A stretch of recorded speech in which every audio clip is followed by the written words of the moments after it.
Hello everyone, welcome to my channel.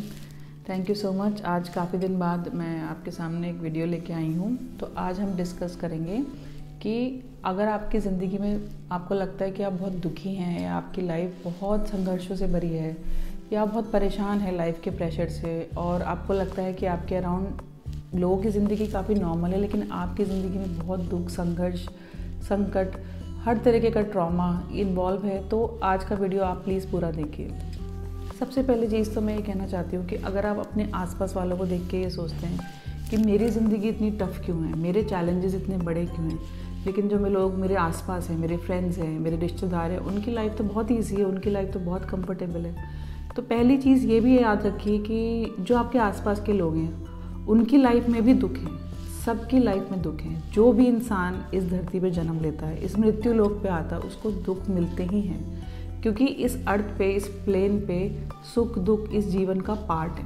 तो जिससे भी आप अपने आप को कंपेयर कर रहे हैं कि वो बहुत खुश है या उसकी ज़िंदगी बहुत ईजी है, उसके पास भी दुख होंगे, चाहे आप वाले ना हो, दूसरे दुख होंगे, कुछ और चैलेंजेस होंगे, कुछ और, वो सब नियत ही डिसाइड करती है, आप डिसाइड नहीं कर सकते। इसलिए दूसरों से कंपेयर तो अपने आप को बिल्कुल मत कीजिए कि मेरी ज़िंदगी दुखी क्यों है, उसकी सुखी क्यों है। उसकी ज़िंदगी में भी दुख होंगे लेकिन हो सकता है वो आपको ना बताता हो सकता है वो कंफर्टेबल ना हो आपको बताने में, जैसे आप उसको अपने दुख नहीं बताते। तो इसलिए अपने आप को बिल्कुल भी कंपेयर मत कीजिए। नंबर 2 ये है कि अगर आपकी ज़िंदगी में बार बार दुख आ रहे हैं, चैलेंजेस आ रहे हैं, लाइफ बहुत टफ है, ऊपर नीचे जाती है, तो ये याद रखिए कि ये जो मटेरियल गेन हम करते हैं, घर, गाड़ी, पैसे, कार, ये सारे जो गेन हैं ये हमारे साथ नहीं जाते और ना ही हमारे जीवित होने का लक्ष्य होने चाहिए। हमारा जो लक्ष्य होना चाहिए वो हमारी आत्मा का इवोल्यूशन, असेंशन, हमारा जो सोल है, जो आत्मन है, जो हमारी जीवात्मा है या परमात्मा की जो एनर्जी हमारे अंदर, जो सत्व है, उसको हमें इवॉल्व करना है। उसके लिए हमारा जन्म हुआ है। वो हम भूल जाते हैं क्योंकि हम सब माया में फंस जाते हैं, तो हमें याद ही नहीं रहता कि हम आत्मा हैं।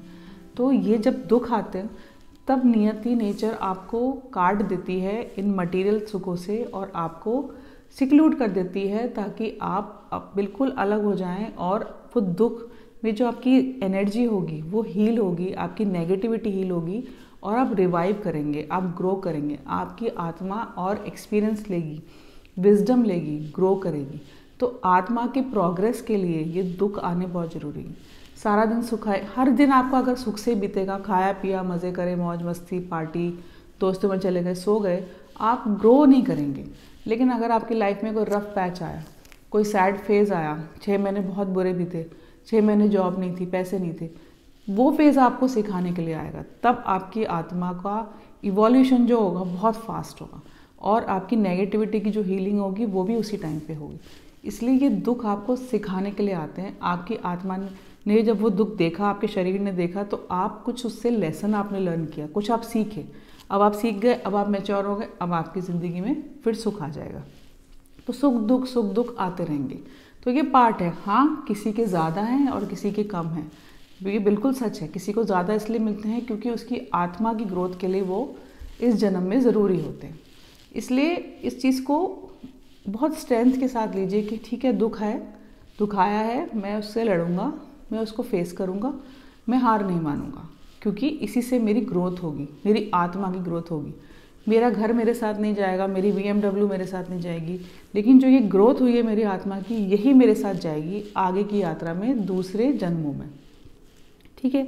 तीसरी चीज़ ये है कि आप जब के बुरे फेजेस आते हैं तो आप अपने आप को आइसोलेट कर लेते हैं, एकांत पसंद करते हैं, घर में बंद कर लेंगे, कमरे में बंद कर लेंगे। तो जब आप एकांत में हो जाते हैं, वो एक ऐसा टाइम आता है जब आप अपने अंदर झांकते हैं, आप कंटेम्पलेट करते हैं या बहुत गहरा चिंतन करते हैं कि मेरी तब ये गलती हुई थी, मेरी तब वो गलती हुई थी।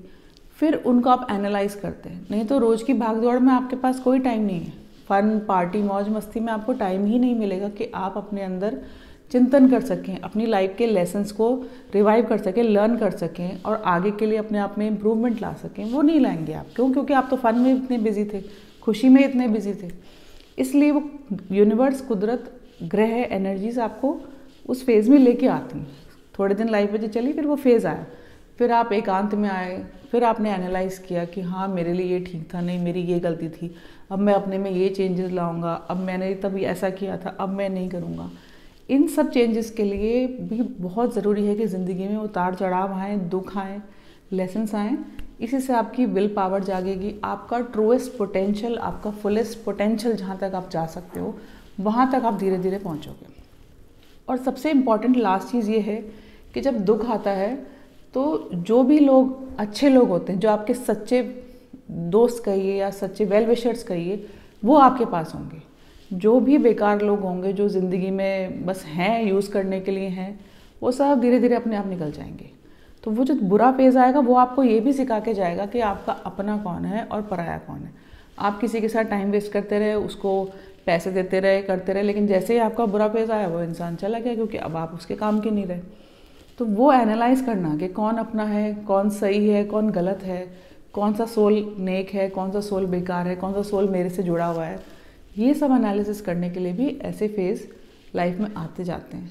तो इसलिए दुख से, संकट से कभी घबराना नहीं है, उसको पॉजिटिवली लीजिए कि मैं अब हाँ मैं इससे लड़ूंगा, मेरे में स्ट्रेंथ है, ठीक है मुझे भगवान ने दुख दिया है क्योंकि मैं स्ट्रॉन्ग हूँ, मैं अपनी आत्मा के क्लोज हूँ और मैं इससे फाइट करूँगा।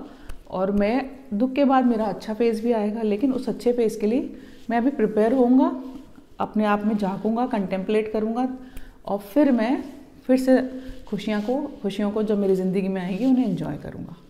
सो चीयर अप।